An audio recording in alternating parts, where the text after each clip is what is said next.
el día de hoy hablaremos del estructuralismo. Mi grupo está conformado por Juan Sebastián Torres, Yorlet Pérez, Nicole Caicedo, Valentina Lobo y mi persona, María Paula Sánchez. Para poder hablar de este tema debemos tener una idea de qué es. Así que, ¿qué es el estructuralismo?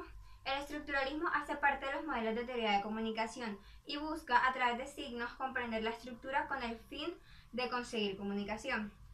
Si estudiamos el estructuralismo según Eco, nos daremos cuenta de que habla del estructuralismo del lenguaje. ¿Y qué es el estructuralismo del lenguaje?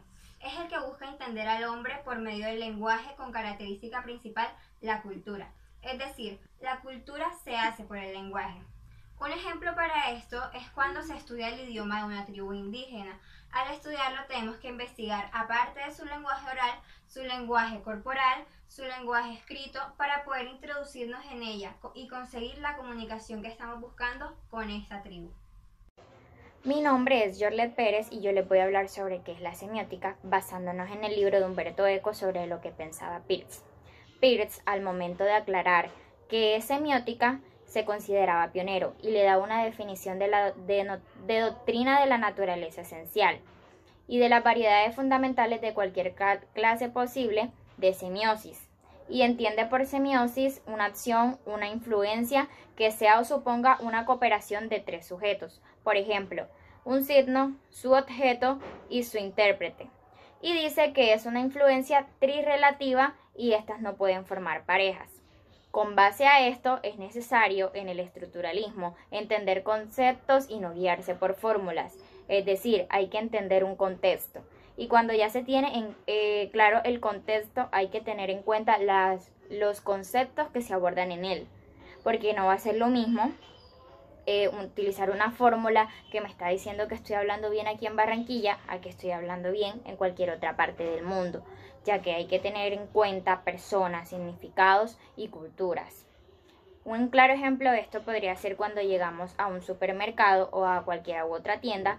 Lo primero que entramos cuando vemos es la caja, lo cual nos está diciendo que tenemos que pagar antes de retirarnos de ese lugar y que no debemos saltarnos este paso. Buenas, yo hoy les voy a hablar acerca de la semiótica partiendo desde tres puntos de vista. El primero lo vamos a tomar del libro ¿Para qué sirve la semiótica? De Luis Navarro, el segundo el Tratado de la Semiótica General de Umberto Eco y el tercero es la postura de Saussure sobre este y cómo la define.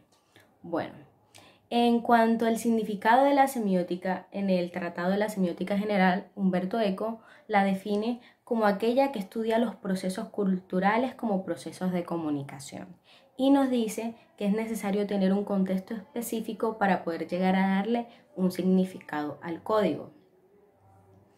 Bueno, ya partiendo más acerca del significado que nos da Saussure de la semiótica, nos dice que es aquella ciencia que estudia la vida de los signos en el marco de la vida social y nos dice que el signo es una entidad de dos caras. ¿Cuáles son estas dos caras? El significado y el significante. Y define el signo como algo que expresa ideas. Bueno, para nosotros hablar un poco más acerca del significado y del significante, nos vamos a guiar de para qué sirve la semiótica de Luis Navarro.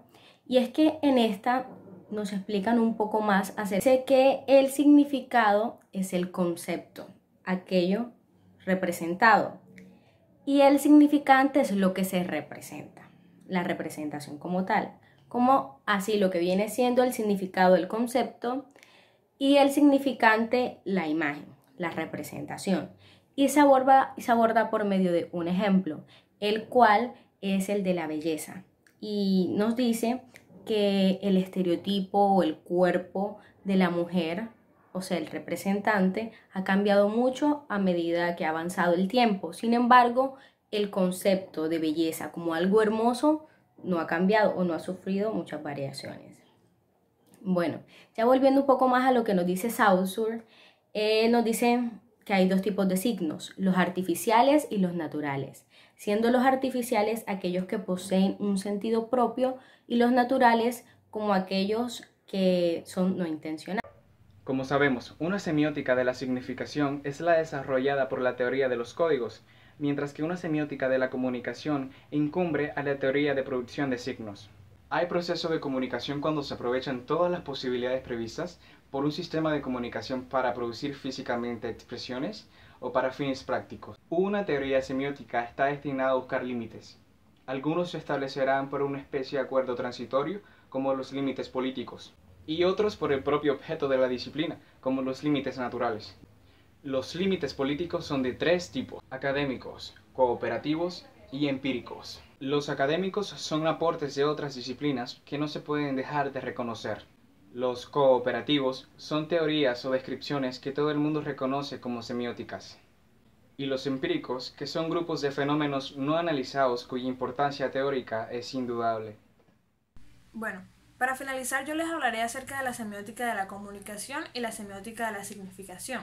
Pero antes es necesario establecer a qué tipo de comunicación se refiere Eco. Bueno, Eco plantea un esquema en el cual establece que la comunicación se da cuando existe una fuente, un transmisor, una señal, un canal, una señal, un receptor, un mensaje y un destinatario. Pues todo este proceso al final se va a traducir en un código, que es el que va a adquirir un significado. Este código adquiere un significado siempre y cuando existan dos tipos de entidades, las presentes y las ausentes. Las entidades presentes son todas aquellas que podemos percibir por nuestros ojos o que podemos encontrar en nuestro entorno, mientras que las ausentes son todas aquellas de que, a pesar de no estar ahí, sabemos o podemos inferir que se encuentran ahí. La semiótica de la significación, por otro lado, es la semiótica que, como su nombre le indica, le da un significado a ese código anteriormente mencionado, pero esta semiótica es autónoma en comparación a la anteriormente mencionada. La semiótica de la comunicación no puede existir sin la semiótica de la significación, mientras que la semiótica de la significación sí puede existir sin la semiótica de la comunicación.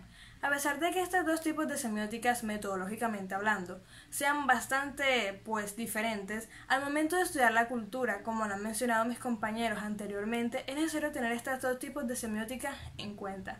Y con esto damos por finalizada la presentación. Muchas gracias.